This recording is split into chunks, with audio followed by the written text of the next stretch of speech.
Good morning, કેમ છો? ચલો આપણે ખેતર અને તેની ફરતે વાડમાં અહીંયા પહોંચ્યા હતા ને.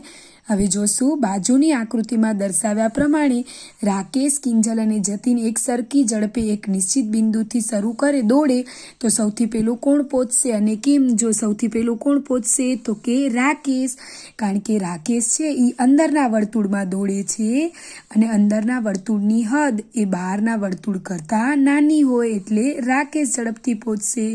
નીચે આકૃતિમાં દર્શાવેલ બંને બગીચાઓ સરખા છે તો કેવી રીતે? તો એક લાંબી દોરી લઈ બગીચા એની હદ પર ગોઠવી અને તેનું માપ લેવાનું. તે જ રીતે બગીચા બીની હદનું માપ લેવાનું. ત્યારબાદ બંને બગીચાના હદના માપની તુલના કરી શોધી શકાશે કે બંને બગીચાઓ સરખા છે કે નહીં. ચલો, નીચે તમને કયું પાંદડું સૌથી મોટું દેખાય છે? તો જો એ આકાર છે એ 13 ચોરસમાં પાંદડામાં બન્યો છે, બી આકાર છે એ 15 ચોરસ, સી આકાર છે એ 11 ચોરસ અને ડી આકાર 7 ચોરસ. તો ચિત્રમાં પાંદડું બી સૌથી મોટું છે અને તેનામાં સૌથી વધુ ચોરસ ઢંકાયેલા છે.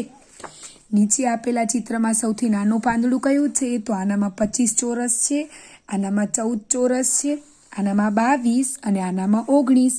તો આકાર બીનું પાંદડું નાનું થશે, તેનામાં સૌથી ઓછા ચોરસ ઢંકાયેલા છે. ચલો, હવે આની સીમાનું માપ શોધવાનું છે. તો 5 ને 4 આવી રીતે બધી બાજુના માપ લખી અને સરવાળો કરશું તો થશે 18. એવી રીતે આનો થશે 20. પછી તમને એમ કે છે આકૃતિમાં 1 સેમીના માપના કેટલા ચોરસ થશે? તો હવે આ ગણવાના છે. કેટલા થાય? તો કે 36 ચોરસ. હવે આકૃતિ 1 અને 2માં 1 સેમીના કેટલા ચોરસ સમાશે? દોરો અને લખો. હવે જો અહીંયા પર દોરવાના છે એવી રીતે આડા 8 અને ઊભા 4 એટલે 8 ચોક 32 ચોરસ. અહીંયા કને આડા 3 ને 3 6 ને 1 7 અને આ 4 એટલે 7 ચોક 28 ચોરસ. હવે આને એમ કે છે 4 સરખા ભાગમાં વિભાજિત કરો તો કુલ કેટલા ચોરસ છે તે લખો. તો 4 સરખા ભાગમાં વિભાજિત કરીએ તો 4 4 દુ 8 4 તેરી 12 4 ચોક 16 એટલે 16 ચોરસ. 4 4 દુ 8 4 તેરી 12 4 ચોક 16 અને 4 50 20 ચોરસ. હવે આ સ્વાધ્યાય પોથીમાં લખી નાખવાનું છે.